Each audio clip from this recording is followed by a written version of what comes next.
Hi there. Welcome to today's webinar session entitled the PSAT NMSQT Understanding Score Results. My name is Stephen McHugh, Director for State and District Partnerships with the College Board. Today's session is brought to you by the College Board and the Idaho State Department of Education. I just want to welcome you again to the session. Our goals today would be primarily to share with you some information about the PSAT NMSQT scoring, and how to find and to use the College Board's educator score reports. So those are our primary objectives in the next few minutes. Looking at some of the benefits of the SAT suite of assessments, we see that the content in the SAT suite of assessments is designed by research to assess knowledge and skills most necessary for college and career success. Scores are vertically aligned, allowing students and educators to see progress and set goals over time. Scores and reports are delivered and stored online to support students, review curriculum and instructional practices, and develop and work towards school improvement goals. Skill building and official SAT practice is more than test prep. Students can develop their college and career readiness skills at the SAT online practice tool for free. Assessments link students to millions of dollars in college scholarships. And there are links to AP Potential. If you're not familiar with that tool, it shares information about students' likelihood for success in specific advanced placement courses, and helps them take the most challenging courses available and assists educators with planning the master schedule to ensure that the right AP courses are being offered. Students also receive access to Roadmap to Careers, the College Board and Road Trip Nation's career exploration tool, and students understand the value and importance of the SAT for their future goals. So those are some of the things we wanted to introduce you to make sure that you're familiar with as far as benefits of the suite are concerned. The SAT asks students to apply a deep understanding of a few things shown by current research to matter most for college and career success. They'll find questions modeled on the best work of classroom teachers and perform tasks and challenging coursework. And the SAT is centered on the 8 particular skills you'll see featured on this slide.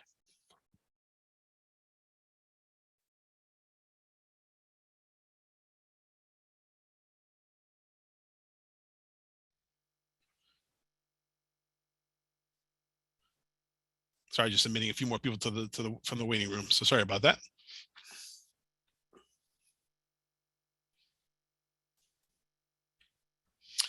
So I wanted to share with you a couple of important slides to understand the scoring of the PSAT NMSQT.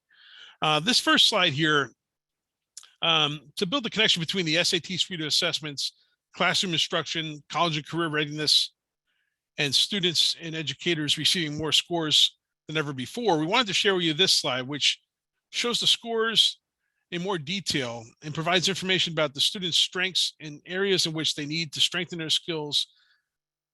Each box on this slide represents a student score that they receive when they take any of the assessments in the SAT suite. And the score ranges on this particular slides refer specifically to the PSAT NMSQT. I want to share with you now a very similar slide, which refers to the SAT. On this slide, we're looking at the specific SAT scores and score ranges. The SAT and the PSAT report the very same scores. Because it's important to use test scores to understand students' knowledge and skills, and drilling into test scores to more specific topics will yield more actionable information, both the PSAT, NMSQT, and the SAT offer many scores to describe student results. Each box on this slide represents a score students receive, so they can understand their strengths and focus their learning on the specific areas where they need it the most. The boxes shown for the SAT on this slide are the same ones used for the PSAT on the previous slide. For example, students receive 2 separate cross-test scores representing student performance on questions which challenge the student's literacy in either science or history and social studies. Students also receive 7 separate subscores. Each subscore represents student performance on questions that are directly related to a specific topic. There are 4 subscore topics under each of the sections, under the evidence-based reading and writing section, and 3 subscore topics under the math section.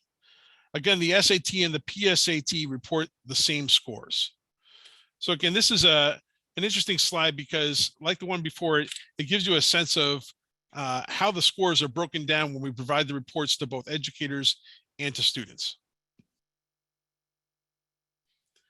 As you can see on this slide, the SAT score ranges vary slightly from the PSAT NMSQT score ranges.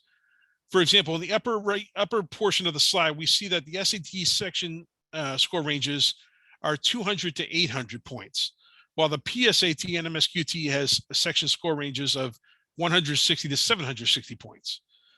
The total score ranges, which are simply the combination of the two section scores, are shown in the lower right portion of the slide. The SAT has total score ranges of 400 to 1600, while the PSAT NMSQT has total score ranges of 320 to 1520. The test score ranges and the cross-test score ranges also vary slightly between the PSAT NMSQT and the SAT. And they're shown in the lower left portion of the slide. It's important to note that while all the score ranges shown on this slide differ slightly between the PSAT and NMSQT and the SAT, they are all on the same vertical scale. This is actually quite helpful for educators and students because the scores provide a gauge of how prepared a student is for the SAT. A 500 in math on the PSAT and NMSQT, for example, means that the student would be expected to score also a 500 in math on the SAT if he or she took the SAT on the same day. If, however, we see a student score a 500 in math on the PSAT and NMSQT and later score a 600 in math on the SAT, we can conclude that the student improved his math score by 100 points. Using these scores, the student and educator have a pretty good idea of where the student is in relation to their student goals. Additionally, having test and cross-test scores that are also on a vertical scale provide even more information about student strengths and weaknesses. Now that we've taken a look at the scores, we often get asked questions about what would be considered a good score on the PSAT and NMSQT and the SAT. So to help answer that question, let's spend the next few moments looking at the SAT College and Career Readiness benchmarks. Educators can use the benchmark information available in the online score report platform to identify and accelerate students who are ahead, to support those who are behind, and to provide guidance in the academic areas where students need support.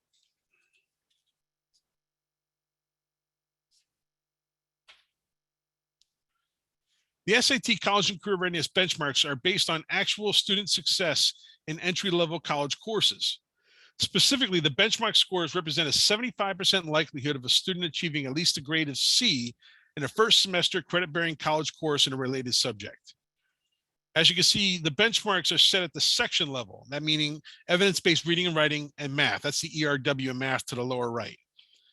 Benchmark scores increase with each grade level and reflect the typical annual growth students are expected to demonstrate through 12th grade.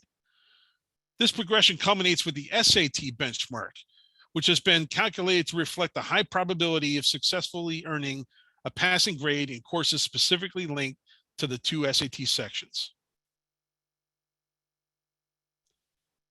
Now let's take a look at how the scores and the benchmarks are displayed in the student score reports. We encourage counselors to meet with each and every student and be sure they understand their online score reports. Students need to understand what the scores tell them about their knowledge and skills, and they need guidance for next steps. To provide students and educators with tools and guidance on where to focus studies, the College Board has developed a color-coded system for reporting on section scores, test scores, and sub-scores online. For example, as you can see on the left-hand side of this screen, section scores that meet or exceed the benchmarks in evidence-based reading and writing and math are marked in a green range on a score graphic, while the section scores that are below the benchmarks but within 1 year's growth of meeting the benchmarks are marked on the yellow score range in the graph. And finally, the section scores that are below the benchmark and are more than 1 year's growth from meeting the benchmark are indicated on the red range on the graph.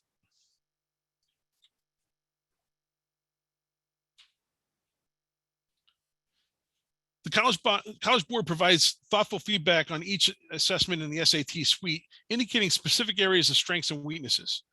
Together with the action steps in our Skills Insight tool, the College Board is helping accelerate growth and helping students meet and exceed the college and career readiness benchmarks by the time they are college ready. The Skills Insight tool for the SAT suite demonstrates how the SAT suite of assessments is linked to the knowledge and skills taught in the classroom. Educators can use Skills Insight to see the academic skills typically mastered at each score band and develop strategies for improvement. It is also actionable. It also provides actionable suggestions for improving skills that help students gain additional practice. So SAT Skills Insight is something that's available to students through their online score report.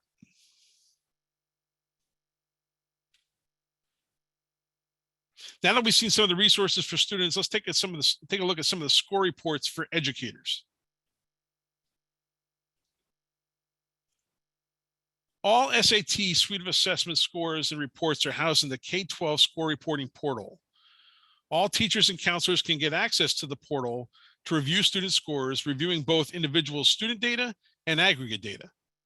The portal guides you to the reports you want to use by helping you choose the right report or search for an individual student. Reports are divided by task.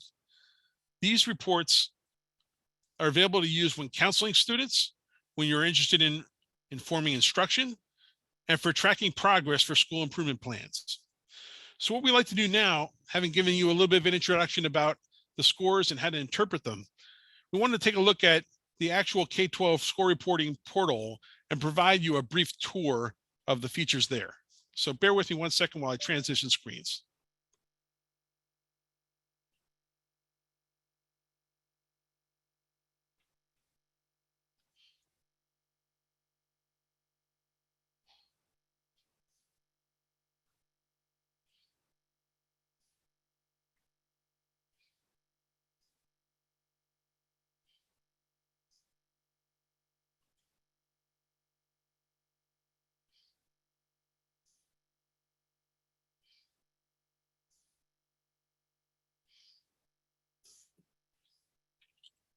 Sorry, I just got logged out while we were speaking, so I'm just logging back in to the K-12 portal.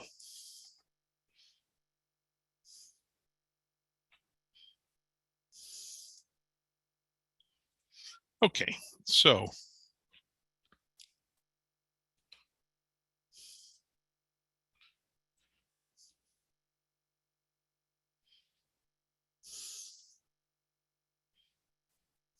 let's get back to the screenshot here and share with you what the portal looks like.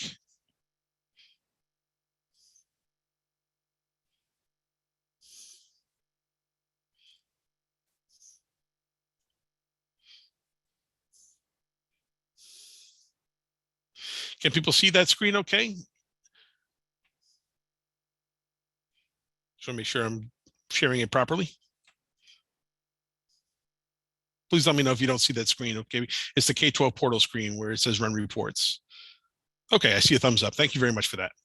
Okay, so what I'm sharing with you right now is the K-12 reporting portal, and I've pulled up the state of Idaho, the Idaho Department of Education in particular.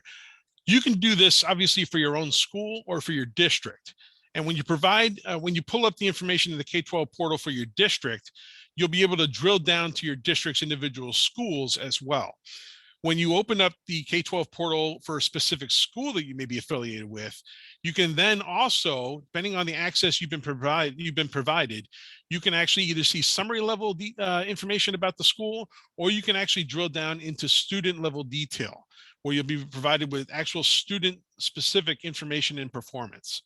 So what we'll do here is take an overview look at the data in the portal using the Idaho Department of Education as our foundation.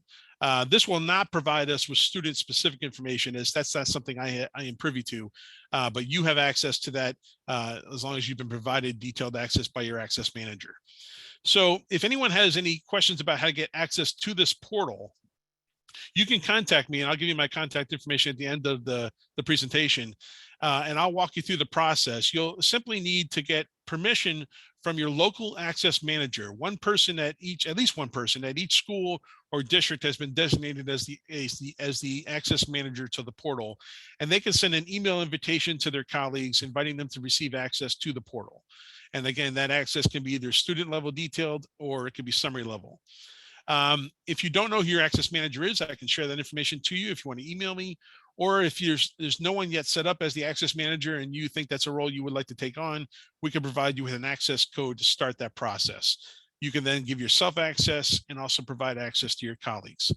So again, once you're in the portal, you'll affiliate yourself with your school or district, and you'll be landing at a platform or dashboard that looks something like this. What you can see here is that we've actually taken care of a few things for you to make life a little easier. One of the things it says right on the dashboard is, what report are you looking for? And if we click on that, you'll see that we're trying to give you some helpful guidance if you're not sure where to look for your search. So you might be looking for things like helping students and parents access and understand scores. You might be looking to analyze test scores. You might be looking to track SAT registrations or fee waiver use, and so on. So by clicking on these particular boxes, you can actually get a head start as to which report would be most applicable for your needs. When you're in here, you'll also see, as you scroll to the bottom, the most recent reports you have visited. So you can see some of the ones I've visited recently. And it might just also, again, give you a shortcut to finding the particular report you're looking for, if it's one you recently visited and know exactly which one it is and want to go right back to it. So that's another shortcut at the bottom of the screen there. As you can see, there are 3 buckets. Just like the slide I shared with you a few moments ago, they are under the headings of counseling students, improving instruction, and tracking progress. I'm going to share with you a quick tour of many of these reports just to give you a sense of what each one features. And we'll start with the right-hand side here in tracking progress, which is, again, reports that can help you monitor and report on your institution and plan for the future. Starting with the summary report. So we'll click on that one first. You'll see it's going to ask me to clarify specifically which report I'd be most interested in receiving. So it's going to ask me, for example, confirm my institution or change it if necessary. It's going to ask me for the report type. In this case, I've chosen summary, and it's going to ask me for the academic year in question, which I can change.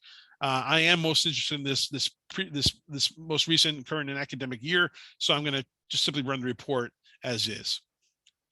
Usually takes just a few seconds for it to pull up. And when it does here, you'll see that this is going to be summary information for all the administrations that took place at the school, district, or in this case, the state, between August 2021 and what will be coming next summer, July 22. So starting with the SAT in November 2021, you'll see the 12th grade and the 11th grade. You'll see how many students tested over on the right-hand side here, 215 and 38 respectively. You'll see the mean total score, the mean evidence-based reading and writing, which is one of the 2 section scores, the mean math score, which is the other of the 2 section scores. You'll also see how many, as a percentage, met the benchmarks for both reading and writing and math, as well as individually for those 2 sections. You'll see further a breakdown for females and males. And again, this information is provided on a number of different administrations. So if we want to take a look at the PSAT administration from the fall, this past October, we can pull it up here. We can see that in the state of Idaho, for the 10th grade in October, we had 18,837 total test takers. The mean total score was 909. And again, that's on a score range like we shared with you in those previous slides of 320 to 1,520. The mean reading and writing score was 460. That's in a score range of 160 to 760. And the mean math score range was 449. And that's on a score range, again, of 160 to 760. 31%, as you can see here, met both of the benchmarks, meaning that at the 10th grade level, they were on track to meet the SAT benchmarks when they take that exam later in their career. And that's going to make sure if they meet the benchmarks in the SAT, that they have that 75% chance of getting at least a C and a credit-bearing college course in a related subject, much like the benchmark definition we shared with you a few minutes ago. So this is showing that 31% of the students have met both benchmarks, which is the indicator that they are on track for that eventual conclusion. 61% met the reading and writing benchmark, and another 33% met the math benchmark. Again, we could do this summary level report and run it as well for any of these administrations that you see listed here in this particular section. We could also go back by years to previous sections as well. So I'm going to click reports and go back to our dashboard once again. And let's take a look at a few others here as well. So if I look at the demographic reports, this is a very useful report. Again, I'm going to pick the PSAT and MSQT from the fall of 2021. And I'm going to say, of the choices I hear here for demographic searches, why don't we choose race and ethnicity as an example of what we can find. And I'll choose 10th grade. Again, this is the 10th grade PSAT administration from the fall of 2021, last October. So I'll run that report. Again, after just a second or two, it should pop up. And what you'll see here, again, are two tabs. This is the scores tab, and over here is the benchmarks tab. We're under the scores tab right now. It's the one highlighted. And you'll see a breakdown of race and ethnicity for the PSAT in October of 2021. First row here shows all students. Then those with no response toward race and ethnicity, you'll see those who indicated white, Hispanic, Latino, American Indian, 2 or more races, Asian, African American, and Native Hawaiian or Pacific Islander. You'll see again the total number of students in the second column, and also the percentage of the total test takers that group represents. You'll see their total score respectively for each of these groups going down the column. And you can actually click on, if you wanted to, the little graph here to get a highlighted view of that graph, seeing, for example, in this case, it's the graph for all students, where the majority of the students fell in terms of score ranges on the PSAT and MSQT. As you can see, the majority are in this dark blue bar, which means they fell in the total score range of between 800 and 990. Again, 800 to 990 was the most frequent result of their test scores. And then over here, you'll see the evidence-based reading and writing column showing again, the mean score here. Again, you can also click on the graph if you wish, and then the math score as well. One of the things you could do is you could click on these little question marks to get further information about those particular components. So it says this component of the PSAT and MSQT evaluates students' ability to interpret, analyze, synthesize, and use evidence found in in a wide range of sources. These include passages from literature texts and on career-related humanities, historical social studies, and science topics, as well as informational graphs such as tables, graphs, and charts, and so on and so forth. So you'll get a sense of what we mean when we use the term evidence-based reading and writing. You'll see those little question marks will pop up in many different locations, giving you further insight as to what it is that that topic is truly about. If we wanted to, we can click on the benchmarks tab here, and that's going to shift it to a look at those color codes we were mentioning a few moments ago in the slide presentation. The color codes meaning green, yellow, and red, indicating green that they have met the benchmarks for their current grade level, yellow that they have not yet the current year's benchmarks, but they are within 1 year of doing so, and the red meaning they have not yet met the current year's benchmarks and are most likely more than 1 year away from reaching that level.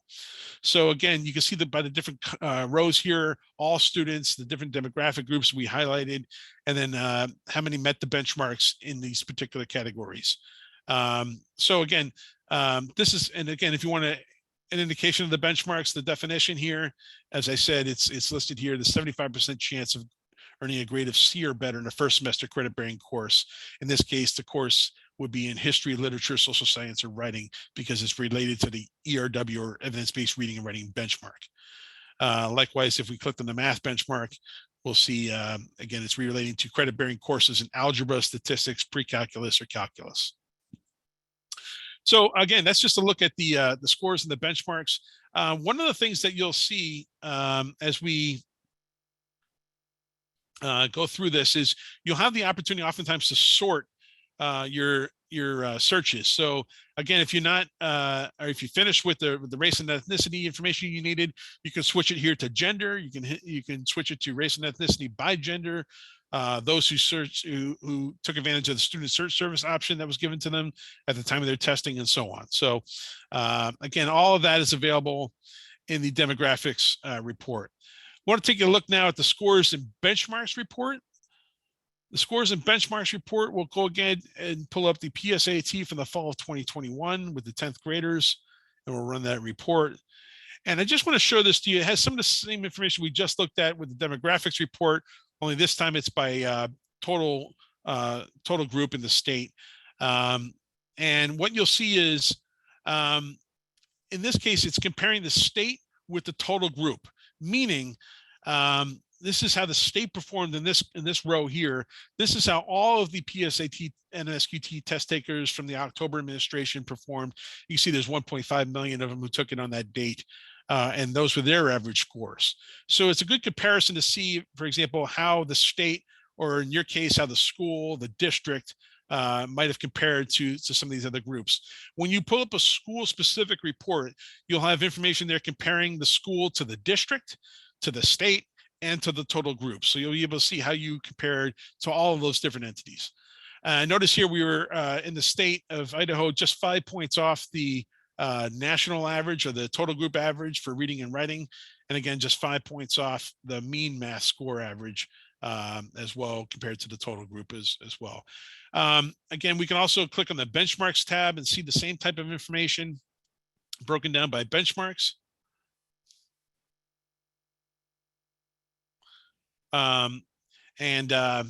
You'll see again that 61% in this case met the reading and writing benchmarks in the state, like we saw in the previous section as well.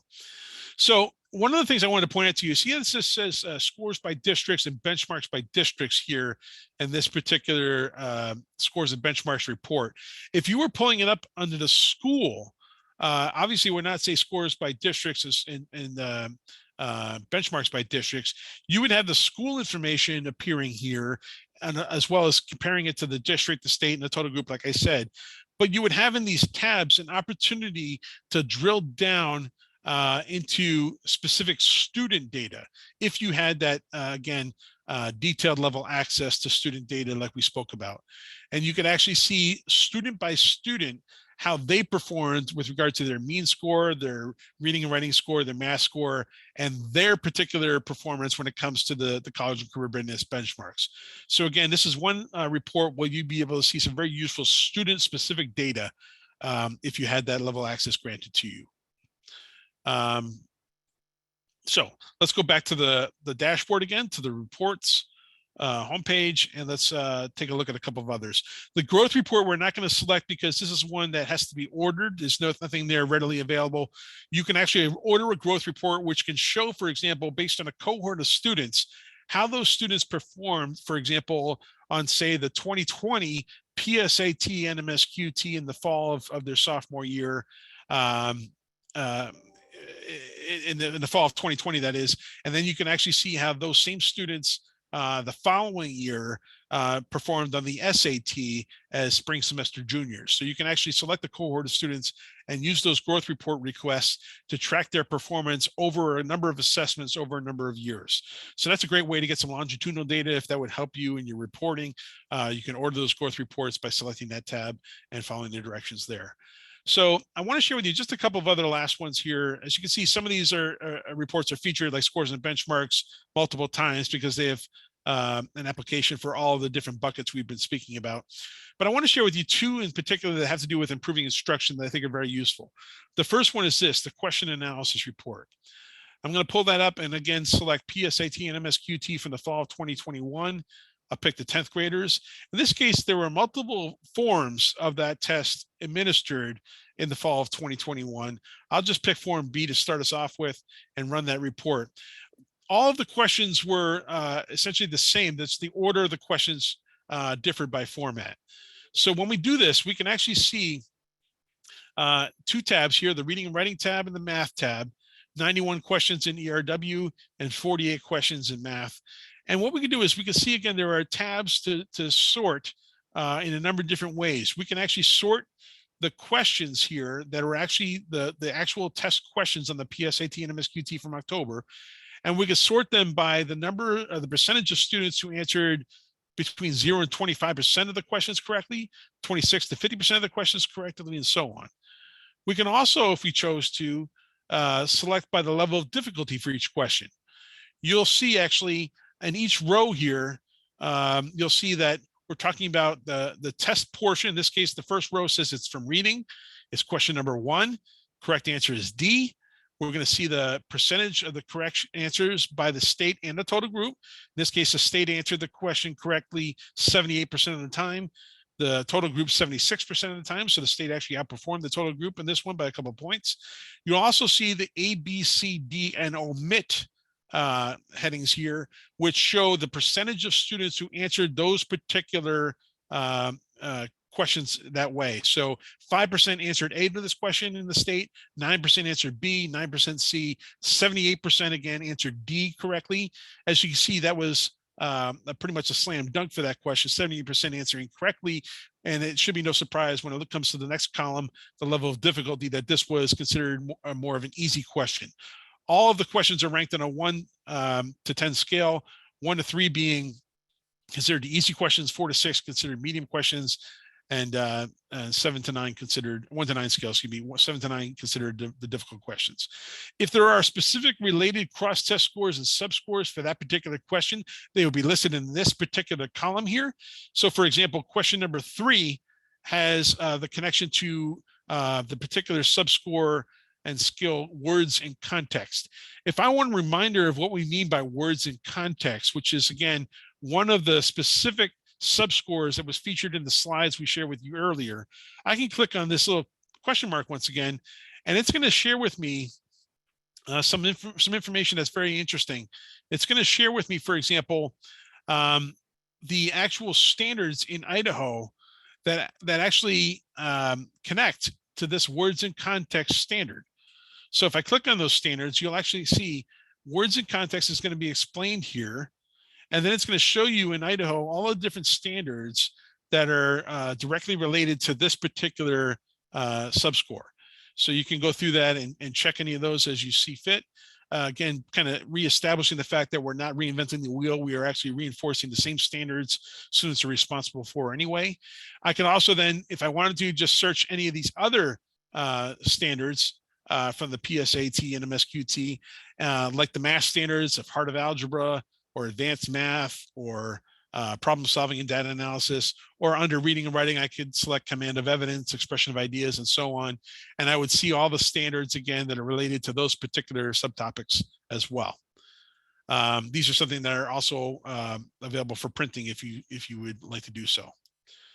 So going back to the question analysis report, one of the things that's very useful here is I can actually click on, for the PSAT and MSQT, the question number 1, for example, and question number 1 is actually going to pop up for me.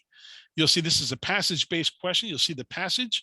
You'll see the question over here, number 1, with its 4 choices. It will also explain to me which of the 4 choices is the correct answer and why. It'll provide an answer explanation.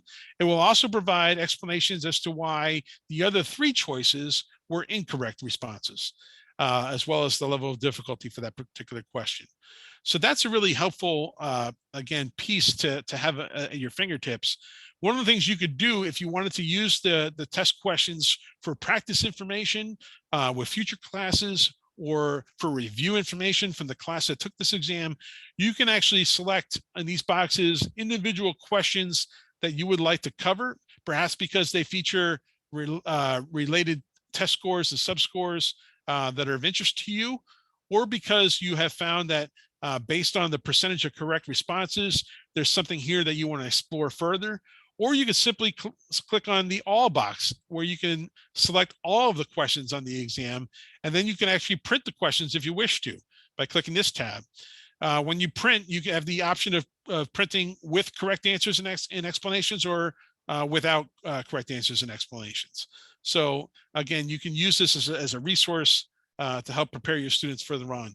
One of the things I like to look out for and point out when I'm looking at the question analysis report is the actual breakdown of how students did on some of these questions. You'll see, for example, especially when, in this case, we're comparing it only between the state and the total group, but you'll see, especially if you're comparing in your report, for example, the school, the district, the state, and the total group, just how much consistency there often is. But sometimes you might find an outlier question, one in which, for example, your students did not perform as well as the other groups' average scores were, or perhaps in some cases your group outperformed the average scores of the other groups. Both of those particular situations would probably invite further inquiry as to why that was the case. Other than that, you can also go down and look for particular questions like number 7 here. Number 7, 18% of the state answered that question correctly, 20% of the total group. You'll see that of the choices, A, B, C, D, 54% of the state answered A correctly, A as the answer to that question, which was the incorrect answer. Again, the highlighted answer here, D, was the correct response, and only 18% answered that. So again, you might want to click on that question to see, for example, was there something about choice A that may have been confusing to your students? Obviously, it confused a lot of students across the total group as well, but it confused percentage-wise some of the students in Idaho a little bit more. This was a hard question, so it's not unusual for there to be a small percentage of correct responses, but you can use the information in the question to actually determine what it was about that question that may have caused your students some confusion in particular. You can also go down and look for some questions like question 12 here and see that 83% of the state answered this question correctly compared to 80% of the total group. So they actually outperformed the state in this particular question. Again, this question had connections to words and context, analysis and history and social studies. You can use these particular guides to actually see if when it came to these particular subtopics, perhaps there was a trend developing as you scroll through these responses. When it came to words in context and analysis and history and social studies, for example, was that were those topics in which your students seemed to outperform the other groups? If so, again, what was going on that might have led to that kind of conclusion, that type of success? All of those are good questions to ask and explore further. So again, this is just a great way to kind of see all the particular responses to the questions. And again, as I said before, there are different sorting tabs that you can use. In this case, if I wanted to actually sort by those particular subscores, I can do so to help me actually see how I did when all those particular questions were being asked. So it will sort only by those questions for you. You can again sort by level of difficulty if that would be useful for you. And as I said earlier, the correct responses as well. So again, same is true for the math column. You'll have the same information available here, and you'll see some of the subscores like analysis and science, hard of algebra, et cetera, that were related to those specific questions. So a great way, again, to get access to the questions, get access to the correct answers, all those answer explanations, very useful information to share with students as you use this information to prepare in the future. One last report I want to share with you briefly as we get ready to conclude, and that is the instructional planning report under improving instruction as well. Instructional planning is another great way. It's very much linked with the question analysis report I just shared with you. And again, I'll click PSAT and MSQT from the fall 2021 and the 10th graders, and I'll run that report. And this particular report, the instructional planning report, focuses its attention really on the skills that were being addressed on these questions in the test. So all of those particular section scores, as you can see here, the test scores, where there are 3 individual test scores, reading, writing, language, and math, and then broken down even further into those cross-test scores that we saw, if you remember back to those slides from the earlier session, where we talked about cross-test scores and analysis in science and analysis in social studies. This basically means, as you can see, if I click on the question mark here, what do I mean by analysis in science? And what is that cross-test score referring to? It'll tell you here that it's basically referring to the application of reading, writing, language, and math skills to science context in this particular case. So whenever the question had a science-based context, even though the question was really a reading, writing, language, or math question in its nature, if it had a science context, we kind of give you a cross-test score analysis, how the students performed whenever that took place. Same thing's true of history and social studies. So we were basically measuring in many ways the literacy of those students in those particular contexts. Subscores, as I said, you'll see some of these terms are coming back. These should sound familiar by now. Command of evidence, words and context. Again, some of the specific skills, some of the specific subscores that students will receive. Again, 4 of them under reading and writing and 3 of them under math. And again, you'll see here in this particular report, the instructional planning report, the color codes we were referring to earlier as well, where you'll see, again, how many of those students were actually in need of strengthening their skills, how many were close to being on track for college readiness, and how many, in fact, were on track already and met the standards we were looking for. So again, all of this is really great information, and that's in the instructional planning report. When you combine the instructional planning report with the question analysis report, as you can see here, you can actually get a very good sense of how students performed and which of these, for example, subscores may have provided the most difficulty to students in answering those questions correctly. So if you see that, for example, every time expression of ideas came up, your students were struggling, you can actually use that as a foundation for a discussion in one of your department meetings, for example, in the English department or the social studies department, as to what it is we can do to better improve our student performance under this particular subscore and this particular skill. Again, remembering that if I go back to the report I shared with you earlier, you can actually link those particular skills and subscores to the state standards and see again where in the state standards we are addressing these particular skills, and again as a department perhaps what we can do to maybe perhaps improve our success rate in those areas. So all of that again is just how this information can be very, very useful moving forward for you and your colleagues at the school or district level. So again, this is the K-12 reporting portal. If anyone does not know how to access this portal, you are welcome to contact me. I'm going to share with you now my contact information so that you can actually use that information to contact me and ask any questions you wish about accessing the portal, or if you're in the portal and you want further guidance about how to use any of those reports effectively, I'm more than happy to do so. So again, my contact information is here, and I just want to thank you very much for taking the time today to join us. I hope we give you a little bit of a tour and some information about how to use this information effectively. And please don't hesitate to reach out if you have any questions moving forward. So thanks again very much and have a great day.